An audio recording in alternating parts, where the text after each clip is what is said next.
Derecho de la seguridad social. Como concepto, podemos primero citar los antecedentes, donde vemos que el hombre siempre planifica su futuro, tanto para él como para su familia. Siempre buscando una vida plena y de obtener el máximo de desarrollo personal y calidad de vida, tanto para él como para su familia, hace del futuro un tema central en su vida diaria. Por eso es primordial ponerse a resguardo de ciertas contingencias habituales y normales de la vida, siendo previsor para poder superar con seguridad estas contingencias, sobre todo las más difíciles, como por ejemplo la enfermedad, la muerte, entre otras cosas.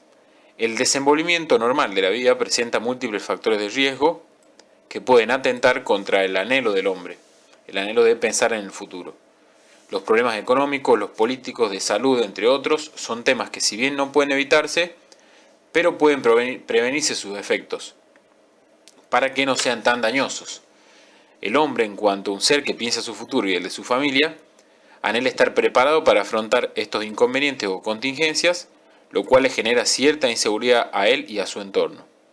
Este anhelo lo va a lograr con el esfuerzo propio y con el esfuerzo mancomunado de toda una sociedad que va a buscar ser solidaria y un Estado que tiene que cumplir su rol para asegurar este anhelo. La seguridad social tiene como finalidad proteger al hombre de circunstancias imprevisibles. El objetivo es dar protección en ciertas situaciones mediante una socialización de los riesgos que puede sufrir el hombre en su vida. El derecho a la seguridad social es la rama del derecho que se ocupa de amparar al trabajador dependiente, al autónomo y al desempleado de las contingencias de la vida que pueden disminuir su capacidad de ganancia. Se materializa mediante el conjunto de medidas y garantías adoptadas a favor de los hombres para protegerlos contra ciertos riesgos. El derecho de la seguridad social tiene raigambre constitucional, garantizando el seguro social obligatorio, las jubilaciones y pensiones móviles y la protección integral de la familia. Principios de la seguridad social. La finalidad de la seguridad social no tiene raíz contractual como el derecho del trabajo, sino que se basa en problemas sociales que requieren de una solución basada en la justicia social, en la función del Estado y en la finalidad de la nación o la comunidad, que va a aspirar al bienestar del conjunto de la sociedad. Bienestar que puede ser logrado mediante la solidaridad que se plasma en la seguridad social. En un marco como el precitado, también la seguridad social tiene sus propios principios, que son los siguientes. En primer lugar, la solidaridad, dado que los vínculos que existen entre los sistemas y subsistemas de la seguridad social no son vínculos contractuales. La asistencia y la protección que brindan sus institutos se van a basar en el principio de solidaridad hacia los comprendidos por las contingencias. Así, la solidaridad no es un principio aplicable a unos pocos, sino fundamentalmente es una responsabilidad social para asistir los flagelos que nacen de la necesidad, la desigualdad, enfermedad y la miseria, entre otros. En segundo lugar, otro principio es la subsidiariedad.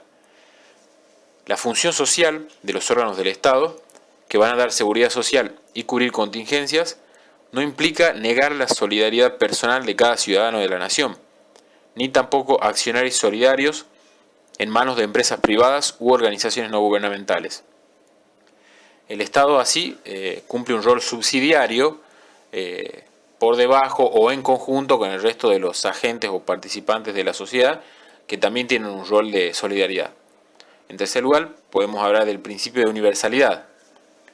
La seguridad social no puede hacer diferenciaciones, salvo aquellas sentadas en principios de equidad.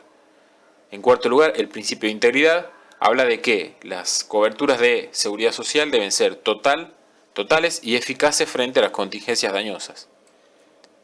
También tenemos el principio de igualdad, que, conforme al mandato constitucional según el cual se aspira a brindar un tratamiento igual en situaciones obviamente similares, que corresponde al artículo 16, la seguridad social debe asegurar igualdad entre todos los que sufren contingencias en situaciones que resulten objetivamente comparables.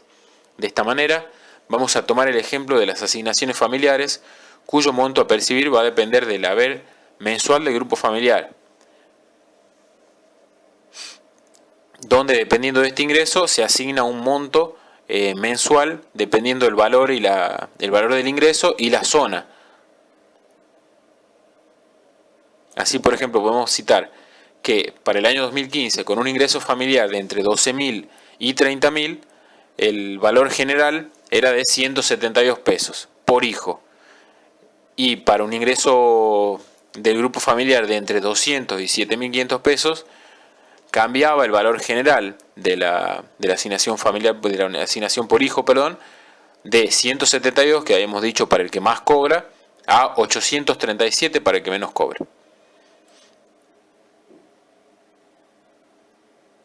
Pasamos ahora a el tema de la constitucionalización de los principios de la seguridad social.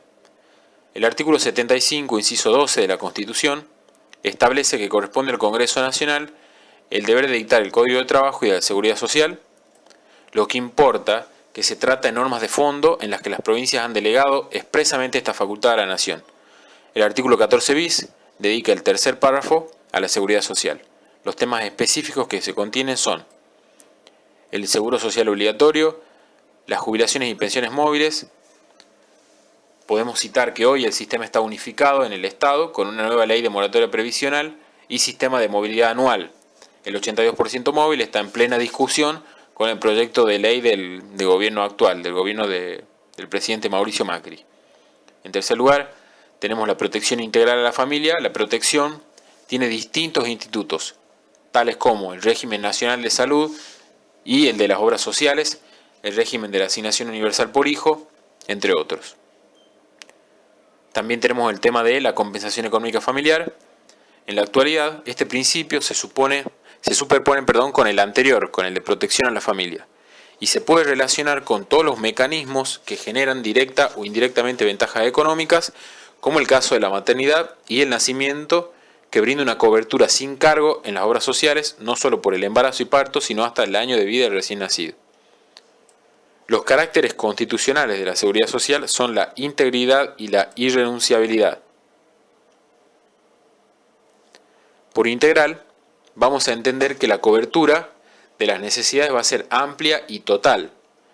El carácter irrenunciable apunta a la obligatoriedad. La incorporación al sistema no admite una voluntad en contrario, es decir, no puede haber una persona que haga una expresión de voluntad de no querer participar de los beneficios de la seguridad social. El derecho de la seguridad social es la rama que se ocupa del hombre en general, frente a la posible ocurrencia de contingencias sociales dañosas. El sujeto es mucho más amplio que el del derecho laboral en sí, que solo va a contemplar a los trabajadores en relación de dependencia del sector privado. En la seguridad social se van a incluir a dependientes, autónomos e inclusive desempleados e indigentes. Contingencias sociales.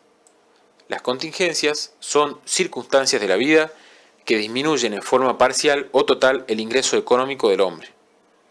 A través de las contingencias se puede clasificar el contenido del derecho a la seguridad social. A su vez, frente a cada uno de estos eventos vamos a encontrar un marco legislativo que brinda un sistema o subsistema de protección. Así, las contingencias pueden ser biológicas, tales como la maternidad, la vejez o la muerte. En segundo lugar, podemos hablar de contingencias patológicas, como las enfermedades y accidentes inculpables, accidentes de trabajo, riesgos laborales y la invalidez. Contingencias sociales, como la carga de familia y el desempleo. Y así tenemos tres tipos de contingencias que se van a poder cubrir o se van a poder clasificar para su posterior cobertura. ¿Cuáles son las cargas económicas suplementarias? Se denominan así los gastos en los que va a incurrir el sujeto en virtud de prestaciones, servicios y beneficios que requiere beneficiario protegido para enfrentar contingencias sociales.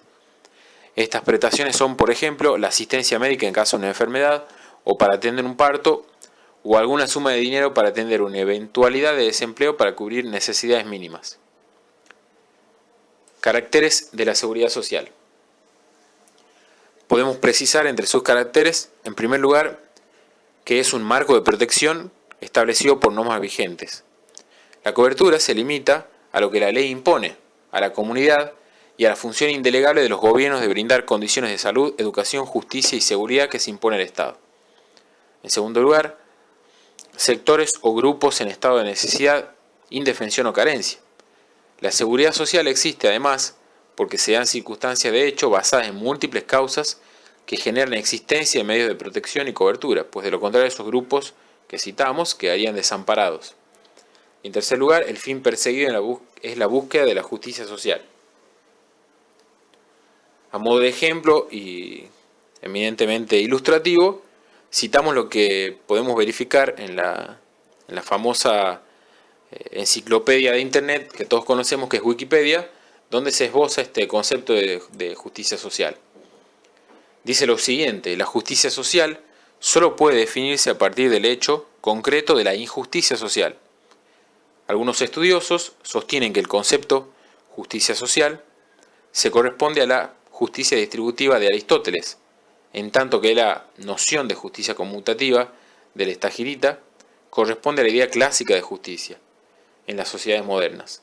Los temas que en realidad interesan a la justicia social se encuentran en la igualdad social, la igualdad de oportunidades, el estado de bienestar, la cuestión de la pobreza, la distribución de la renta, los derechos laborales y sindicales, entre otros. En el año 2007, las Naciones Unidas proclamaron el 20 de febrero de cada año como el Día Mundial de la Justicia Social. Sistema de seguridad social argentino en la actualidad. En general, afirmamos que existe una gran división en el financiamiento y organización de la seguridad social, en tanto que se trata de un sistema contributivo o un sistema asistencial no contributivo. El sistema contributivo es el que se basa en el financiamiento del sistema a través de su propia comunidad, mientras que los no contributivos o asistenciales son aquellos a cargo exclusivo del Estado que los financia desde recursos del Tesoro logrados a través de impuestos indirectos. A su vez, puede denominarse contributivo a aquel sistema que sujeta una prestación, por ejemplo, pensión por invalidez, al hecho de haber aportado al sistema. La Argentina posee un sistema que capta contribuciones en un marco de solidaridad, por ejemplo, los aportes y contribuciones patronales y de trabajadores, y luego a esas contribuciones las redistribuye entre aportantes y no aportantes, necesitados de esta asistencia del Estado en la faz de seguridad social. Podemos citar así que los recursos del ANSES se componen de aportes y contribuciones de los trabajadores y empresarios, impuestos, impuesto IVA, ganancias, combustibles líquidos y gas natural, internos, impuestos internos como cigarrillos y otros, el monotributo impositivo, el impuesto a los débitos y créditos de cuenta corriente bancaria, entre otros. Prestaciones de la seguridad social. Las prestaciones de la seguridad social se dividen en servicios, beneficios y prestaciones. Y las prestaciones pueden ser en especie o en dinero en efectivo. Vamos a llamar servicios cuando se requiere, por ejemplo, asistencia médica para un accidentado o asistencia médica para un parto.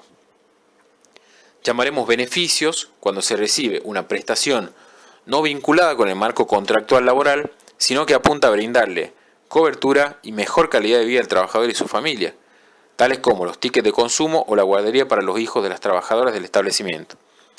Existen prestaciones que son en dinero y que nada tienen que ver con los vínculos contractuales, ya que la causa es de naturaleza y origen distinto al vínculo contractual. En el caso de las asignaciones familiares, donde se paga una suma por las cargas de familia que tiene el trabajador dentro de ciertos ingresos. Finalmente, hay prestaciones en especie, como los medicamentos o drogas oncológicas o necesarias para un caso de cirugía que proveen los sistemas de seguridad social. Podemos dar el ejemplo de la provisión de medicamentos oncológicos gratuitos a través del subsidio de salud en la órbita de la provincia de Tucumán. En cuanto a su duración, las prestaciones suelen ser periódicas, de pago único o de pago ocasional. Son prestaciones periódicas cuando se liquidan habitualmente de forma mensual, son de pago único cuando se abonan por única vez al momento de que se produce la causa o la contingencia, y son ocasionales cuando se liquidan de forma atípica o imprevista en cada oportunidad que se verifique la contingencia. Fin de la unidad número 17.